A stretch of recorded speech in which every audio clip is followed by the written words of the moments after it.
G'day, you're listening to the Virtual Staff Room and this is episode 46. This is personal.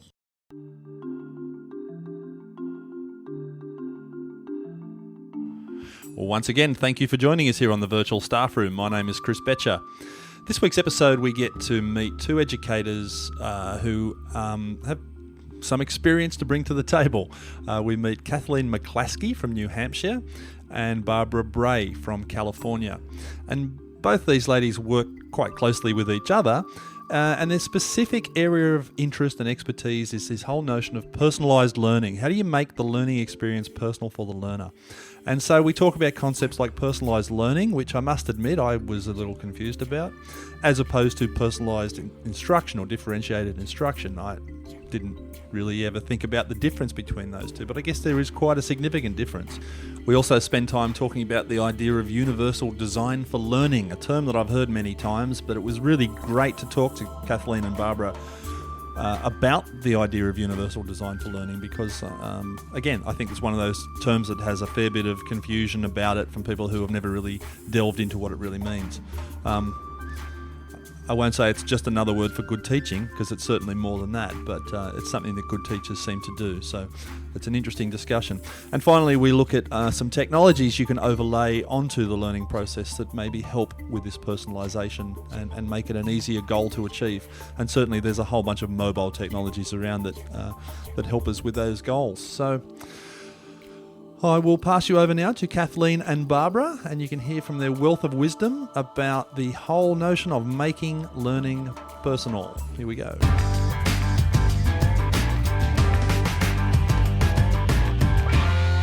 Hi, and we're talking with two wonderful educators today here on the Virtual Staff Room. We have on one end of the planet here, we have Kathleen McClaskey. Hello, Kathleen. Hi, Chris. How are you? I'm very well. It's good to hear your voice. And at the other side of the continent over there on the US, we've got Barbara Bray. Hi, Barbara. Hi, Chris. Nice to see you from California. Excellent, excellent. Oh, it's good to have you both here. Now, I'll just explain a little bit about where this came from. We were somewhere online the other day, and it was probably Twitter, and I put something out there and you guys came back and we got talking about this conversation on the topic of personalised learning and iPad apps for learning and universal design for learning. And it was a really interesting kind of conversation, and that's where we decided let's get together and actually record something. So very much looking forward to this conversation. We'll start with Kathleen. Can you just tell me a little bit about yourself and what you do and a little bit about your background?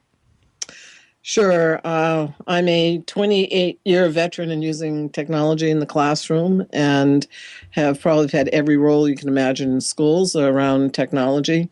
And over the last 10 years, I've been a consultant on things like universal design for learning, integrating technology in math and science, using iPads in the classroom, and how you... My major focus really is around universal design for learning in math, science, literacy, in the framework and everything that I do. So it is my mission in life at this point. So that's who I am. I look at myself as being a digital learning consultant at this time. That type of terminology probably wasn't around even a decade ago.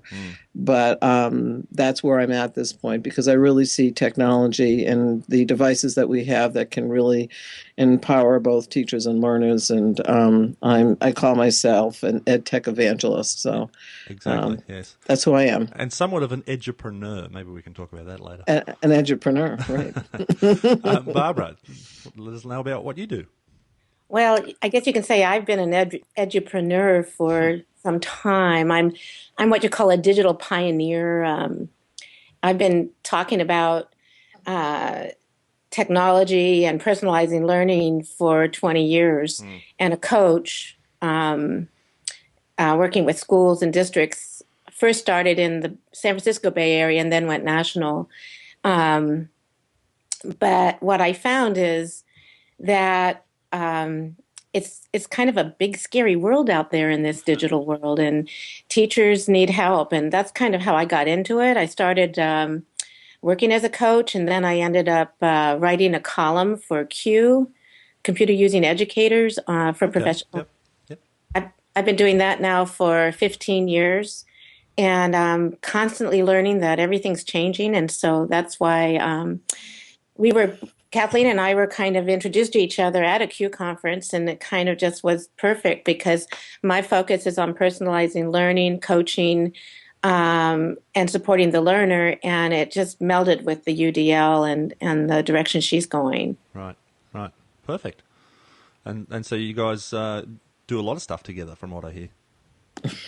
Well, we're starting to, because every time we start talking about personalized learning, we keep bumping into each other on the internet, So, all right, let's put some things in perspective for people listening to this, because, we have a lot of people listening to this podcast, many of who are very well versed in all things educational, and a lot of people who, are just starting their teaching career or just reinventing themselves in this digital age. So let's start by looking at personalised learning and, what it actually means in this day and age. Anyone want to jump in on that? Well, I can jump in. Sure. And then Kathleen can jump in also. But we created a website, and if the viewers or the listeners want to follow along, we created one with Google Sites. I don't know if that they can get to that up from your site, or should I? All that will be in the show notes, and so anyone listening to this can just head over to virtualstaffroom.net, and there'll be links there to all of these links we're going to talk about. Okay, because this site was a presentation that Kathleen and I did for the Global Education Conference, and I've done something similar, and she's done something similar for other conferences. So what we found is trying to define personalized learning has kind of been very controversial right now. So I'm just going to read what we have on the site. Is that okay? Oh yeah, and in your own words too. Just, I mean, in a nutshell, it's about taking learning and making sure that it meets the individual needs of every student, which is, I guess, kind of the nirvana of teaching, isn't it? Actually, that's Kathleen. Can I just jump in and then you jump in about that? Because sure. Personalized learning is about the learner, and it's where the learner finds out how they learn best. Okay. And so not quite what I was thinking, is it? No, it's different than different. In fact, I wrote a blog post about why it's not differentiating instruction and not individualizing instruction, and it's kind of hit a nerve. I've been all of a sudden bombarded by a lot of different people who don't understand the difference between personalized learning and personalized instruction. Okay, all right. Well, clearly I didn't, so that's an interesting distinction to make. So you're saying personalised learning is from the learner end, obviously, but that would make sense. But the other thing that I was talking about is differentiated instruction. Yeah, and Kathleen, when she gets talking about UDL, she's going to talk about that. But the personalized learning mode is where the students are actually co-learners and co-designers of their curriculum, and they're designing their learning path, and they have support from guides. You talk about the guides on the side. Mm-hmm. They're driving their learning, and they've built their learning path. And this is a whole new strategy that, it's we're going to be talking about some, eventually writing about models and the research that's coming out on this. But it is confusing, and there are a lot of, in fact, I don't want to go into it right now. Kathleen, do you want to jump in about personalized learning real quick? What your definition? Yeah. Well, really, yeah, personalized learning is about the learner, and it's really probably the most important design element I see in transforming education today, because our focus has been around instruction and teacher-centered, instruction, and personalized learning is about student-centered learning environments, because every way we learn is very personal, and every kid has a unique set of talents and skills and understanding and experiences. And when you go to personalized learning, we have to help kids develop skills to be able to do some self-selection and self-direction in their learning. And that's when you can truly have a personalized learning environment, when that can be achieved. So I can talk about universal design for learning and how I see that. And just to give people an idea about what UDL is, and Chris and I were having a brief conversation before this podcast, and he, said that he wasn't too clear about what that was. So UDL is all about giving individuals equal opportunities to learn in the classroom. And I'll give you an explanation about what it looks like from in the instructional side, okay? And that includes like the goals, the methods, materials, and type of assessments that you do, and how you have to provide flexible approaches for the individual needs.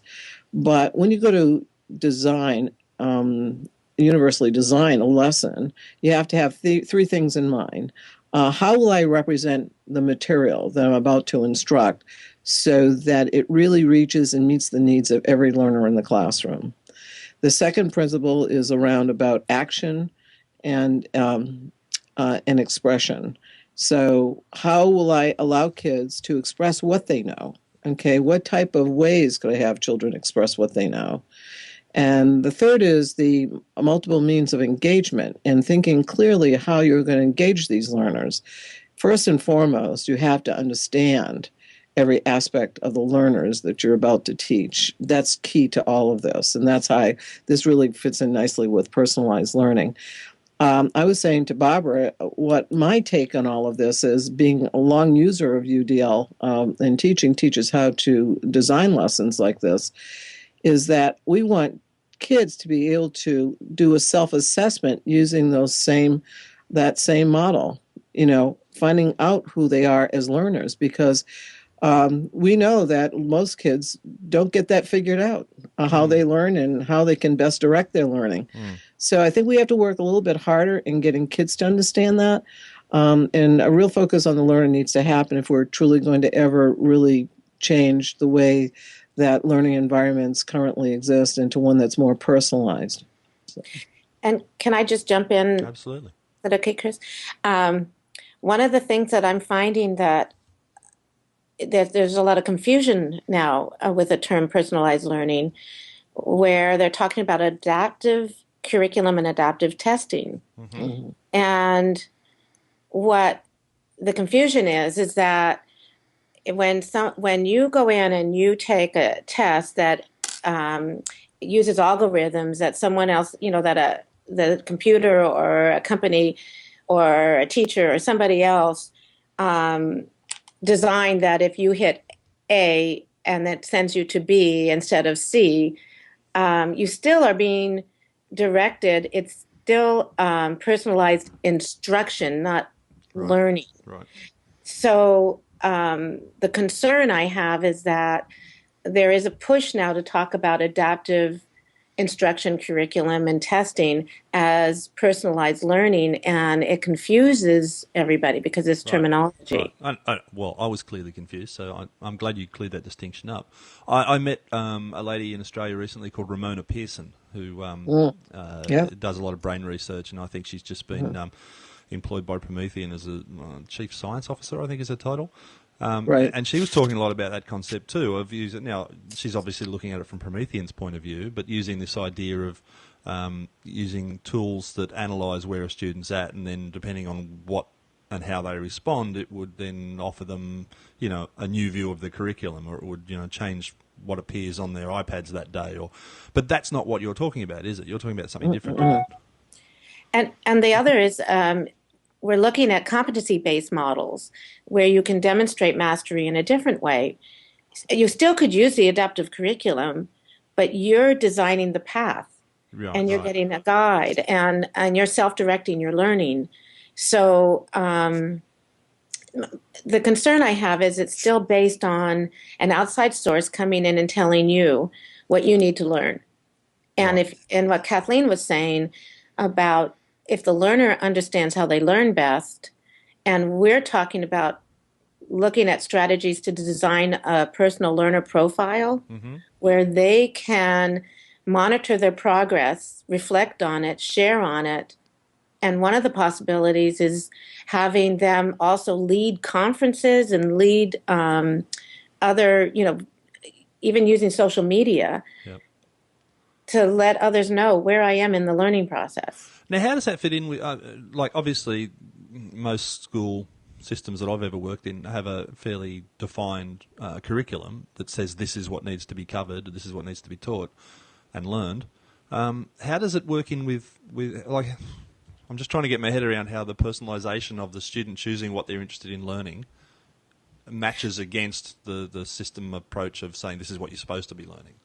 Well, that's why we're in that transitional period where the learners are saying, we don't like what you're doing now, and so they're dropping out, or they're teaching themselves, or this is why open source is bigger, and why iTunes U just came out, and why companies are running around like trying to figure out where they belong now, and universities. Yeah.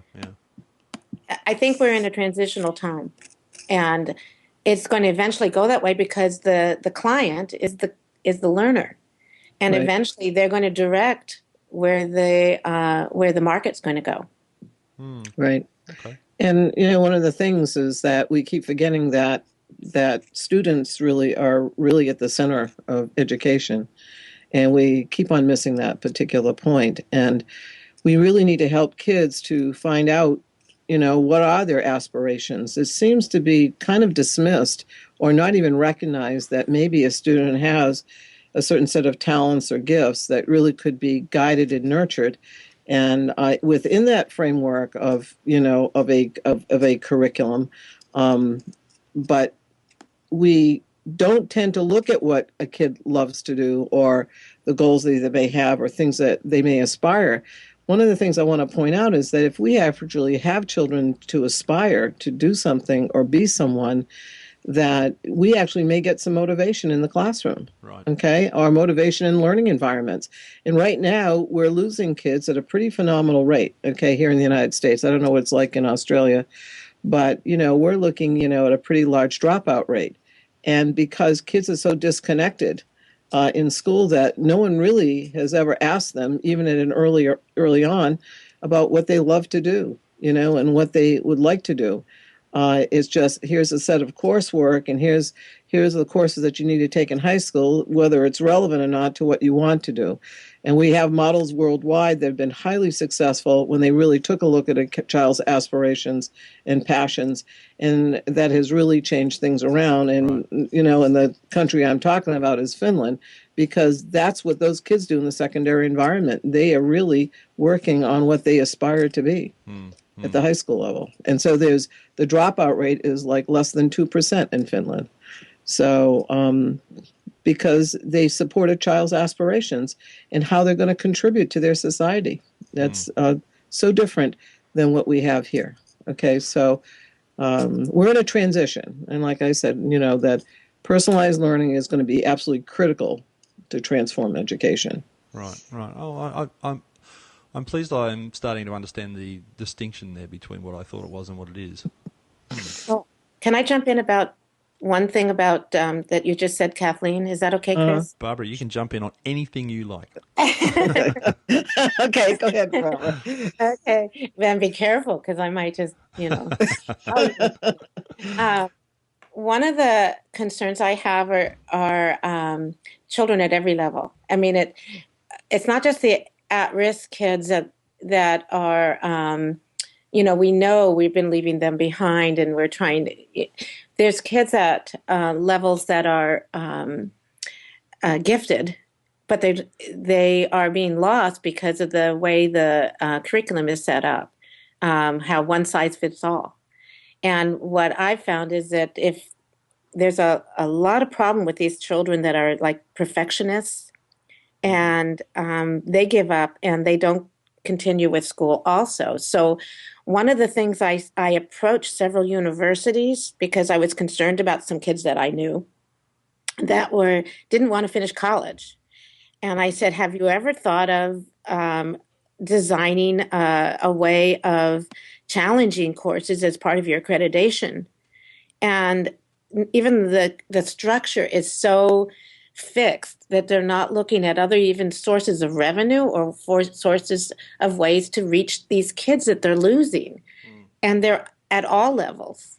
And I guess my concern is if we don't start looking at the learner and who they are and how they learn and then look at prior knowledge and experience and life work and use that as giving them credit for it. That's the other thing that I'm seeing that's happening is that we're having a problem at the university level also. I suppose, just putting on my devil's advocate hat, which I like to wear occasionally, I can see teachers looking at that and going, well, it's all very well to say, ask a kid what they want to learn about and let them design their own learning, but often, they don't know what they don't know. So to some degree, they do need that wise adult sort of saying, this stuff's important whether you know it or not. Do you see where I'm saying there? Like, how do you resolve that one? Well, I do a lot of coaching where we take the existing curriculum, because right now we still have to match to standards. Right. We still have to improve. Right. Which would be the sticking point in the whole thing, I imagine. Yeah. So, just as an example, if you slowly move to student-centered learning, and so I teach project-based learning, which is still teacher-directed. Even though people think, well, project-based learning, that's a great way to do personalized learning, but it still means the first step is the teacher's designing the project, coming up with the topic, coming up with the questions, and assigning roles, and even the assessment. But if you slowly move to where students are looking at the standards with you and designing, co-designers with you in choosing a topic. I did this with a 8th grade history teacher who asked the kids, they looked at the curriculum and they came up with, well, why don't we study the Bill of Rights and the amendments? And then the kids said, well, what if we did a pros and cons of them, And it ended up, they had student voice and student choice. They chose that they would either do a skit, a poem, or I can't remember what else, but they had a voice and how they were going to demonstrate that they had an understanding. Right. Okay. You see, it's just slow. We're not there yet to let them just choose anything.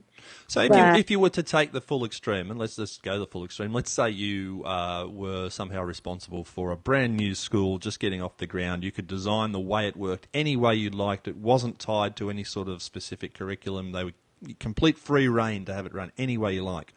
What would it look like? It would look like the Reggio Emilia approach. Do you know that? Not enough detail to actually sound intelligent about it, no.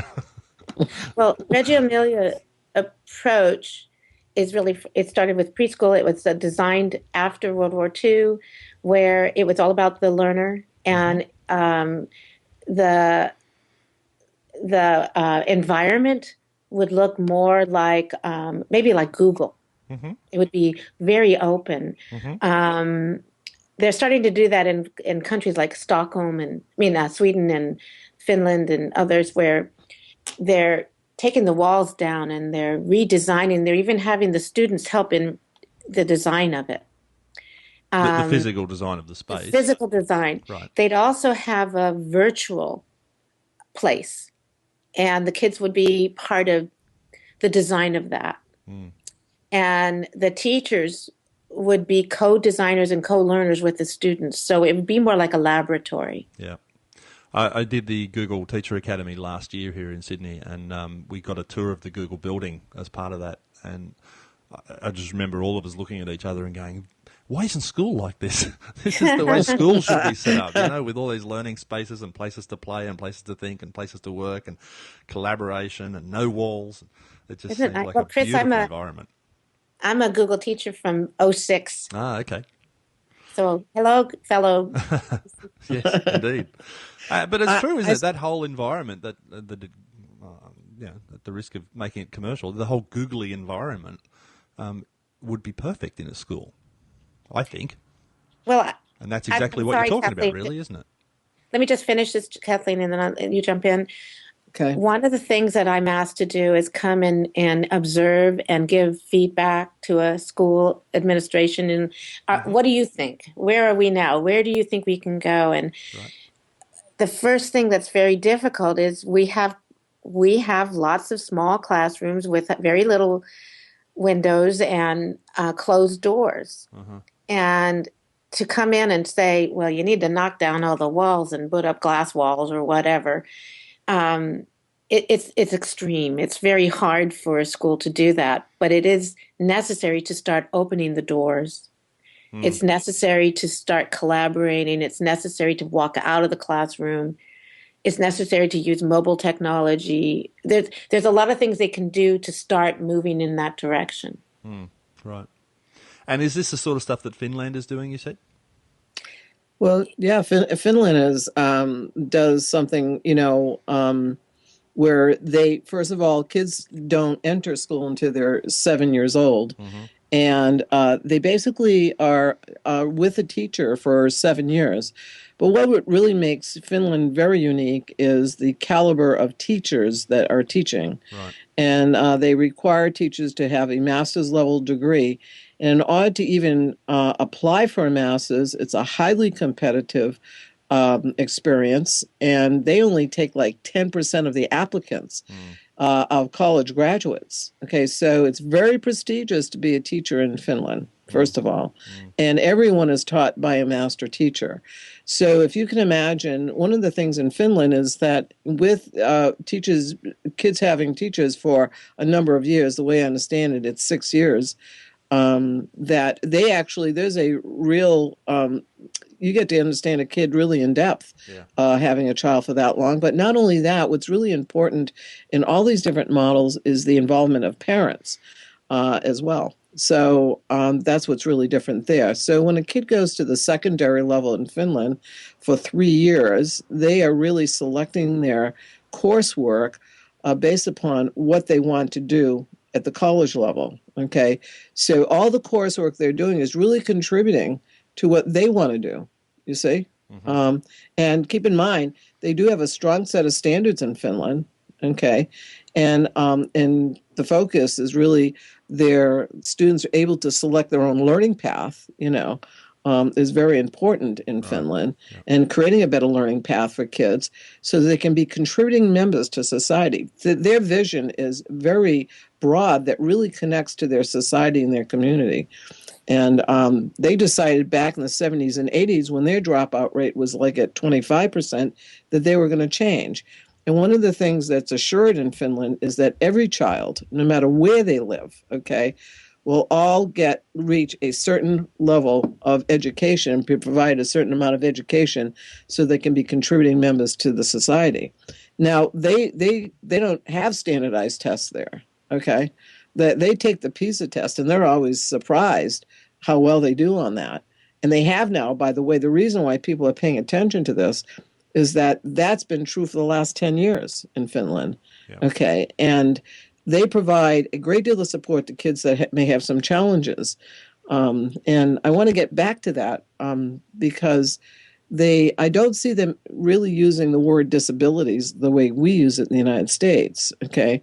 And one of the things I'm always saying to teachers is, when we start labeling children, there's a real problem, okay? Because there's certain perceptions that educators have of children with labels, and they don't have the same expectations. Where in Finland, they have expectations of every child, no matter where they live or who they are or what economic background, and it's a totally different vision around the child. Yep. So that's a real important element around this thing called personalized learning.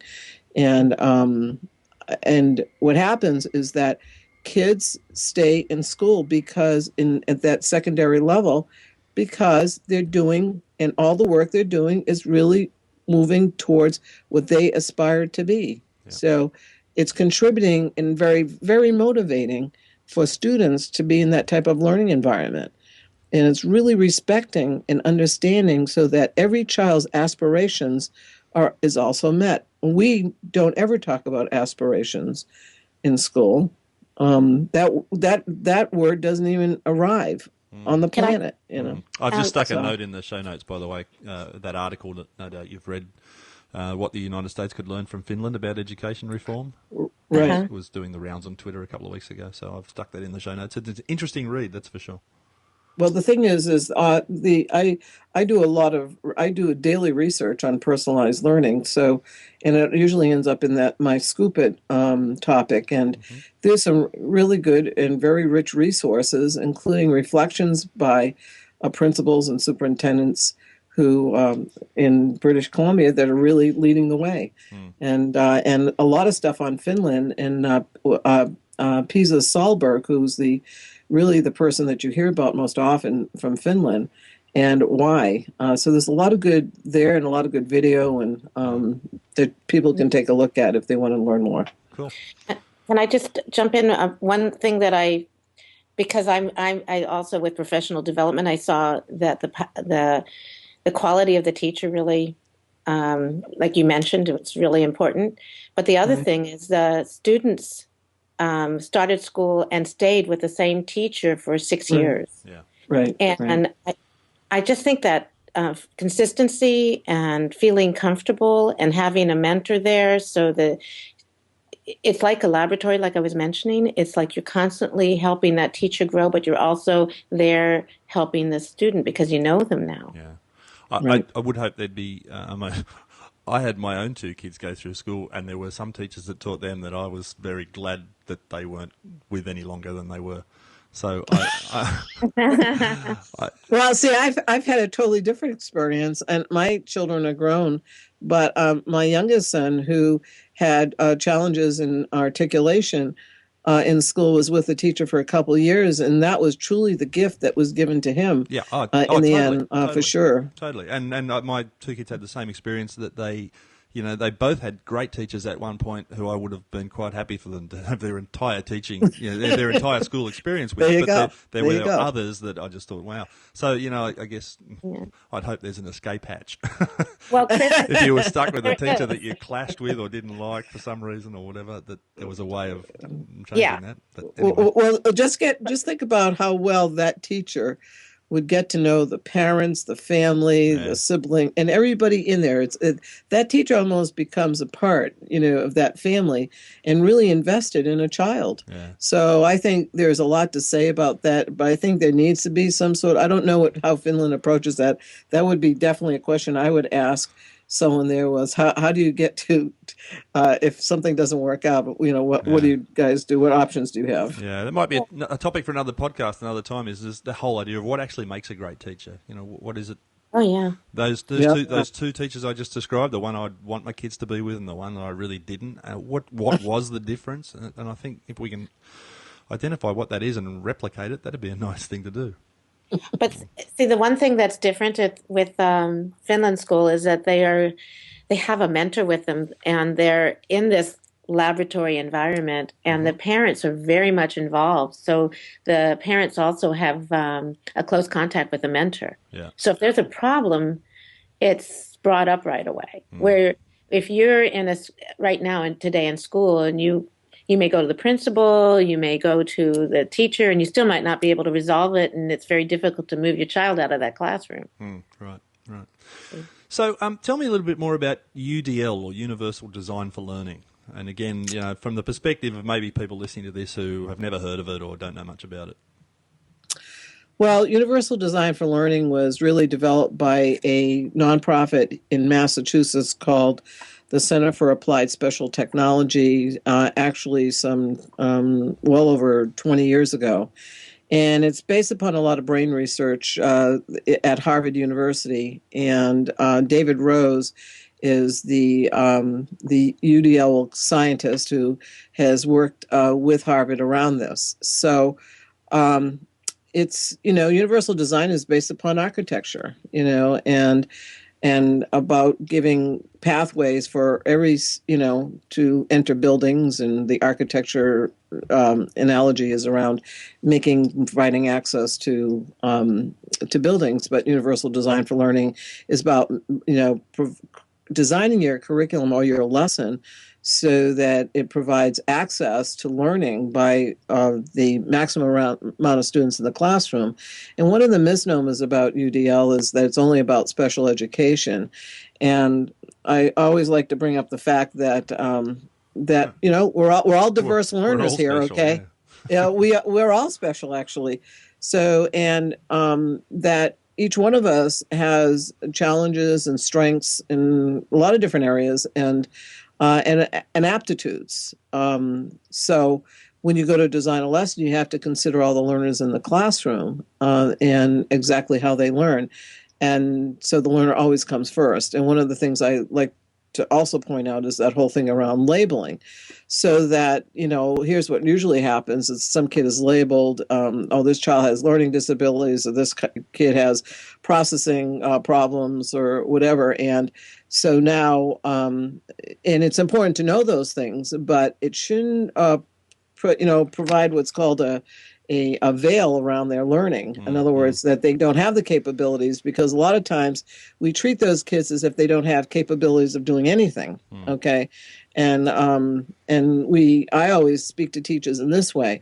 I'll say to them, I said, I want you to remove that veil of disability and look at that child as a learner first. Okay.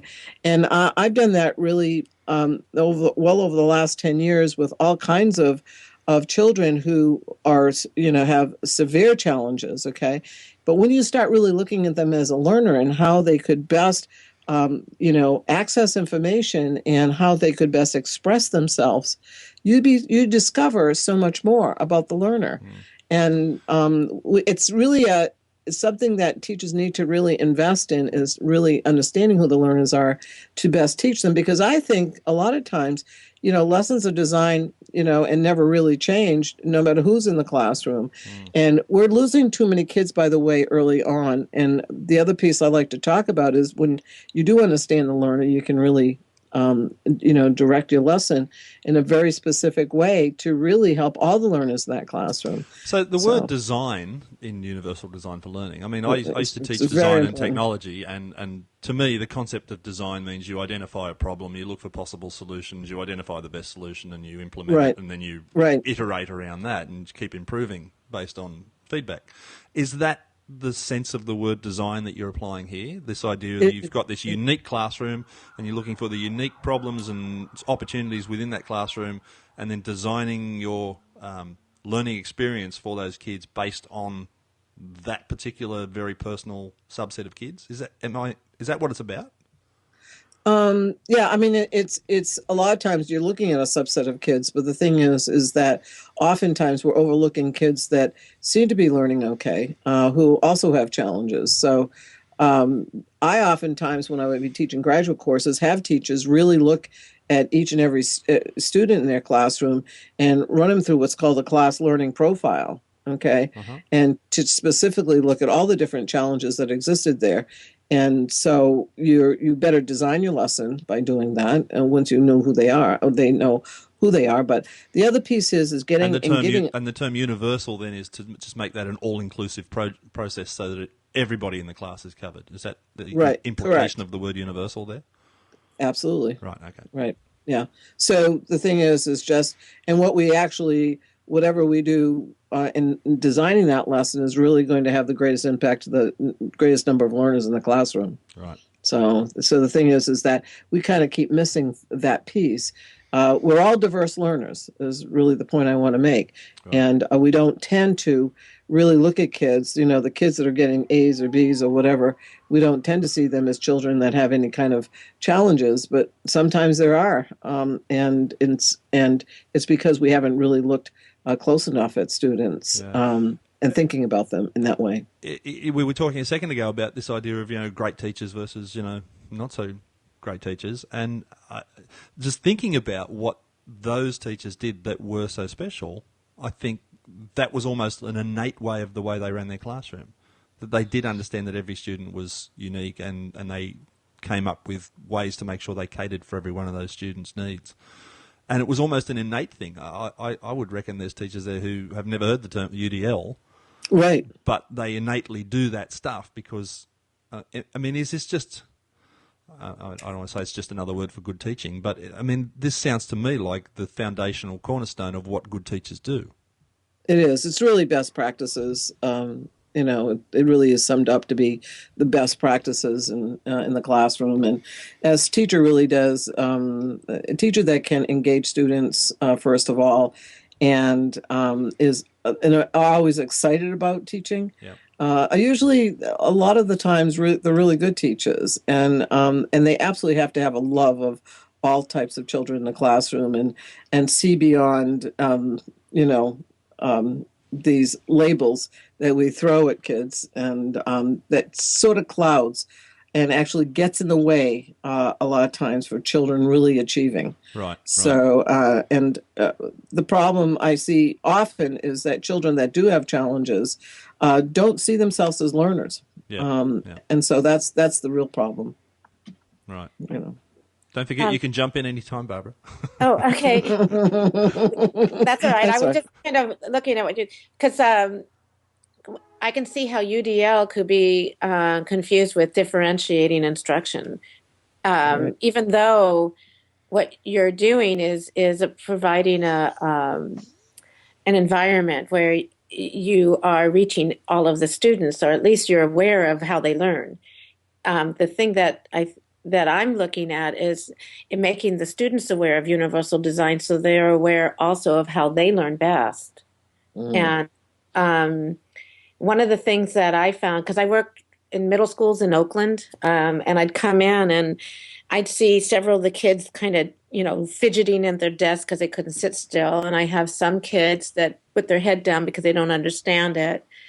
And so just kind of redesigning the environment where there's a place for kids to pace, and there's a place where kids can get up and talk to each other, and there's a place where they can sit on bean bags and they're okay to walk. I mean, it's almost like it's not only how they learn, it's where they learn. And it's what is on our website that Kathleen has a link to the UDL Center, but it's the what, the how, and the why of learning. And then it's for understanding each student and each learner, how they do that. And then I also work with teachers, and I find that every teacher is different. Yeah. So I've been trying to look at this same universal design for learning when I'm working with teachers, because I do coaching in small groups and one-to-one. And it helped me understand that some teachers just don't get it. Yeah.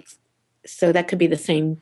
Now, you mentioned a thing before, the personal learner profile and the personalised learning map. That obviously fits into this idea of how to identify, or how do kids identify where they're at?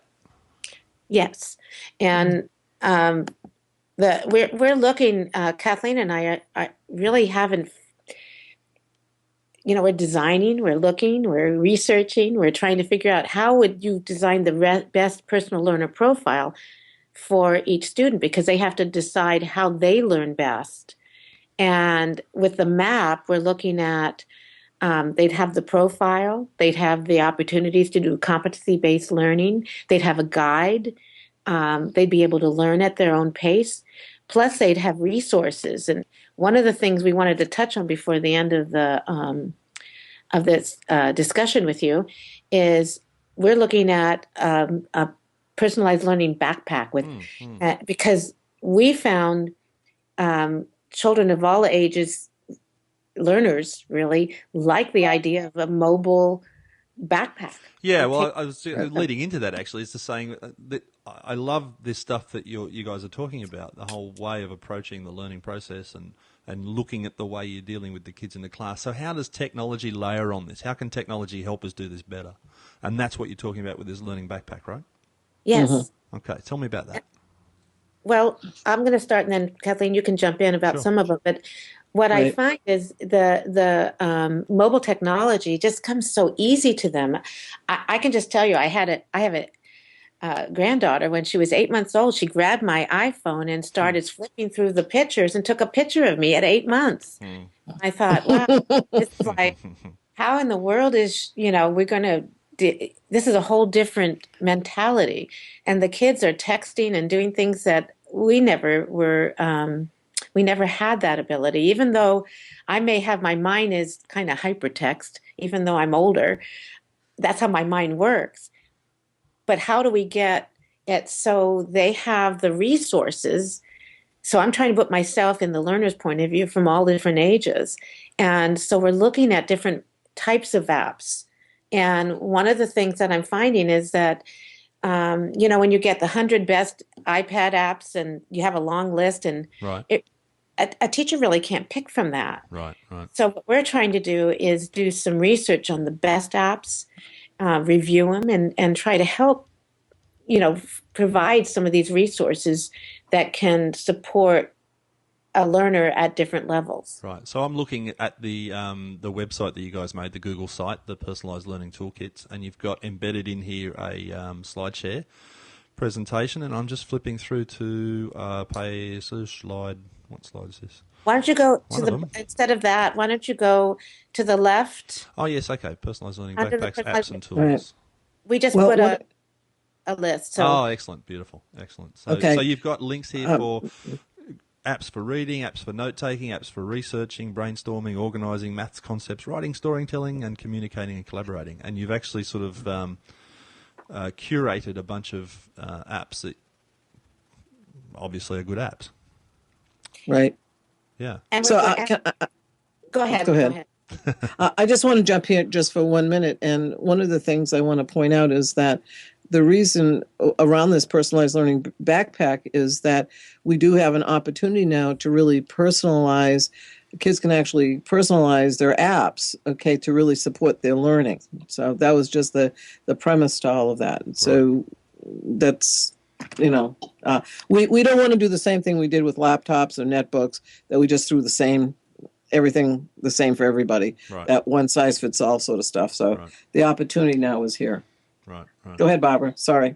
Well, we're going to have you go if you want us to talk about a few of them. But what we want to do is figure out a way, instead of just having lists, that these are reading, because there's a lot of reading apps and lots of note-taking apps, and every day, there's 1,000 new apps designed every day. Yeah, that's amazing. What we want to do is be able to figure out a way to share these resources with our learners. So in a way that they can find the ones that are most appropriate for them in the way they learn best. Right. And that's going to take us some time. That's what we're working on. Because to us, it's like we find like Evernote or any of these are really wonderful apps, but they may not be appropriate for certain groups. They might be more appropriate to use Notability instead of Evernote. Right.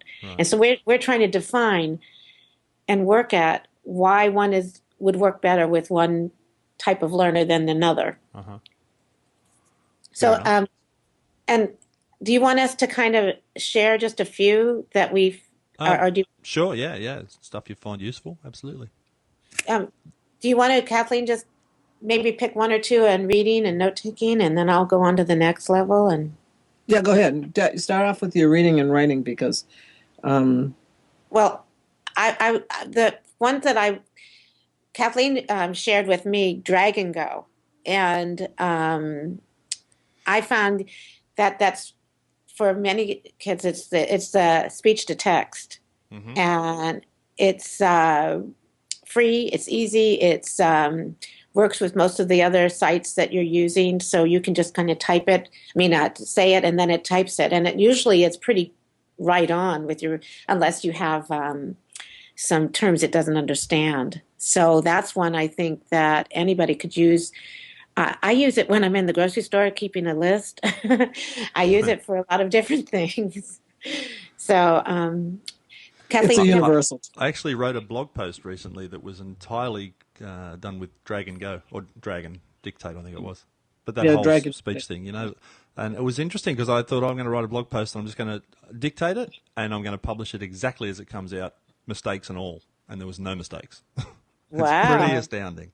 So I like to tell the story about Dragon Dictation because 20 years ago, I was with some developmentally delayed adults that needed a program called Dragon Dictate. And 20 years ago, that program, along with a computer, was $10,000. And today it's a free app. So just to give you an idea about where Dragon Dictate has gone over the last 20 years. Yeah, I'm not sure sometimes that the younger group of users that are sort of adopting technology now appreciate just the difference that the price drop has made. The stuff that used to be incredibly expensive and difficult. I remember doing stuff when I was at art school that cost me hundreds and hundreds of dollars to have colour separations made for printing, and now it's a button click in Photoshop. And that whole pricing model of things that used to be expensive and now trivially cheap is an enormous change. Right. That's what makes it so doable for all students. Yeah, exactly. But that also then, anything that costs money could be really valuable. And they need to know that maybe if it's $4.99 or $1.99, it's still really good. I know, and it changes the whole dynamic, doesn't it? I looked at an app this morning. I went, $5? I'm not paying $5 for an app. Right, exactly. Yeah. So I want to point out one of these. One of the first ones that I thought was really outstanding and really gives somebody an opportunity to try out something that would take notes for them. Mm-hmm. But Audio Note Lite, by the way, I would consider to be a universally designed app. Okay, right. Because it gives you the different options to either write your notes, type your notes, provide audio notes, allows you to draw within the app, and allows you to highlight. And you can synchronize your notes and your audio recordings. So I see that as one of and Audio Note Lite is limited, okay, but it gives you a way to try out a tool like that. Right. Another tool that I really like is Notability, which gives you even more options, especially the way that you save your notes and how you can actually sync them, with Dropbox, right. If you want. So a very similar type of tool, by the way, but anything that includes audio notes as well as ability to write or type, those are more universally designed for almost a whole broad range of learners. So that's those two that I absolutely love, those two. Right. And there's an app that I think actually was the thing that sparked this whole conversation, which was Verbally. When I saw you mention it somewhere, which I know is not on this list, but it's a pretty interesting app for kids who are at that end of the spectrum of needing that sort of help, where it helps you construct sentences for, I'm assuming, for like weak readers and weak spellers and kids who struggle with literacy. Right. So we have, this list is definitely not complete. Sure. They never are. We have so many more. In fact, we have some more we're going to put up. But we mentioned Dropbox and the idea of everything being in the cloud and synced with all your devices is something that I see more learners using anywhere. Yeah, incredibly useful, Dropbox. Incredibly useful. So there's so many. I do a lot of storytelling, and I'm looking for different types of tools where the kids can tell their stories and work collaboratively with others. So Story Kit is great, but I'm looking for some where the students can work together. Right. And so they're coming out with more. There's and I mean, you can actually do Skype, and you can do some ways of working together online. And there's one that I didn't put up yet, and it's called Edu Creations, where they can collaborate online. It's similar to Screen Chomp. Oh yes, yeah, that's good. Edu Creations is very cool, actually. Yeah.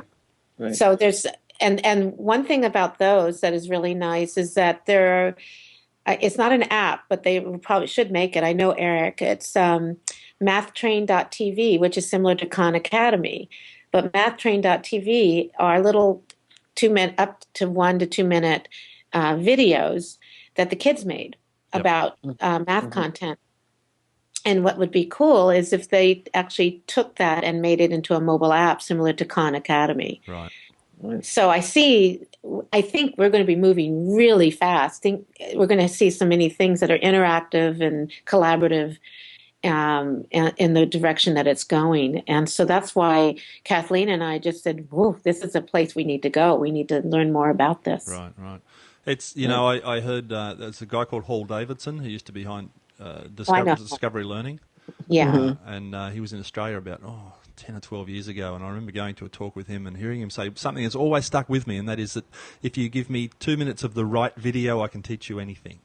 And I really think there's a lot of truth in that. And well, we'll have to tell Hall you said something about that. Yeah. Oh, okay. Oh, good. You know him. Yeah. No, that really struck a chord with me. In fact, apparently, I'm on a panel with Hall at ISTE this year. Which one? Oh. Yeah. Okay. Yeah. So that should be fun.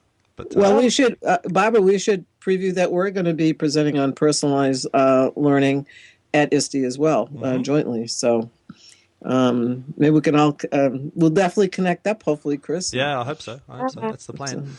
Oh, wow. There's so much packed into that. I could really spend a lot of time digging through all these notes and stuff you guys have put in the show notes here. There's tons of links. And Scoop It, I can see you guys use Scoop It a lot. Or Kathleen, you certainly do. And Barbara, you do too. Yeah. Yeah. What I'm trying to catch up with Kathleen, she's, and that's basically like a curation service, isn't it? Where you find things and then put them in there. Also, my thing is I'm a writer, so I'm writing and trying to get the word out about personalized learning. So I did this. That's one of the things that I do, and then Kathleen scooped it, or someone else scoops it, and it goes viral. So yeah, the last one fun. Viral, so that's good. Looks like a good tool. Well, we're trying to clear the air on personalized learning, and hopefully that this podcast will help some people. I understand it. So, look, we've talked about personalised learning, we've talked about individualised instruction, we've talked about universal design for learning. There's a whole bunch of really good stuff in there. And let's hope people get something out of it. I'm sure they will. So with that, we're just nearly on the hour mark, so I guess we should wrap this up because, you exceed the limits of what people are prepared to download if you go too much longer. An hour's about the right length, I think. So, well, I guess we'll wrap it up. Guys, thanks so much for coming on and talking about this stuff. It's been really enlightening for me, and I'm sure for others as well. Well, thanks for inviting us. Yeah, no worries. Kathleen, you just want to tell people where we can find you on the web for anyone who wants to follow you up? Yeah, well, I think the best, I'm most active on my Scoop It site. So the thing is, they can go to any one of those on personalized learning, or UDL and math. And leveling the playing field with apps is a very popular one and gets a lot of play. And that's actually how you found me, Chris, through a Twitter on one of my Scoop It's on Verbally. Correct. So, but that's probably the best way. You can find me on Twitter and as well, and all the links are there. Yep, and you are at KHMMC on Twitter? Correct. Excellent. And I actually have a company website, and I actually don't go to that all that often anymore because I really love using Scoop It, and I spend a lot of time on that and enjoy doing that because it really helps me organize around topics that I really am interested in. Cool. Well, I'm sure people can check all of that stuff out. And Barbara, where can people find you online? Well, I have Rethinking Learning as my website and blog. It's barbarabray.net. Tried to keep it really easy. Mm-hmm. And then I am Bray Bray on Twitter. So people can always follow me and they can I'm going to try to rock the boat a little bit. So if anyone's angry at me, that's okay. So there you go. And I'm also on Scoop It. I have several there also. So I think it's and let's mention Barbara's wound you up. You know where to find her now. Yeah, I'm all over on LinkedIn. We both Kathleen and I decided to set up a personalized learning group on LinkedIn. And we definitely would like people to join us in our conversations. We have some really powerful people in there right now and would love to have you join us, Chris. Great. Excellent. Well, I'll definitely take a look at that. And, without turning it into I want to mention the age thing, but you mentioned you had a grandchild before. So clearly, you're, not a new teacher. I think it's great that, there's this whole perception that I hear so often, and I think it's so wrong that that boils down to old people aren't good with technology and young people are, which I think is such a lie. So I get that a lot, by the way, when I'm teaching course or something, they'll say, "Well, you know how old I am, and I didn't grow up with technology, so I often point to myself and saying, how old do you think I am?" Yeah. So that sort of diffuses that whole, the whole discussion about I'm too old to learn stuff. As it should, because it really is such a misleading thing to think that age has anything to do with being good at this stuff. So, good on you for doing that. Well, Chris, the one thing about age is that I'm forever young. I'm a little crazy. People, a friend, Paul's a friend of mine, so ask him. I'm just a little, I don't think it matters. I think I'm going to be like this in my 90s, and if I. Good for you. We are always, Barbara and I have to say, are real innovators. And we are innovators at heart. It doesn't really matter how old you are at all, ever. And that's what's very exciting, that we are the same age, Barbara and I. So, and we're always innovating and thinking, and very innovative in our thinking. So, well, next time I hear someone say to me, "Oh, this is all very good, but I'm getting a bit too old for this," I'm just going to know. I know where to point them. Oh, you bet. Oh, you're cute, Chris. I love you. Right. Thanks so much, Chris. No worries. Thanks, guys. Much appreciated. Thank you. Okay. Thank you. Bye-bye. Bye. Bye.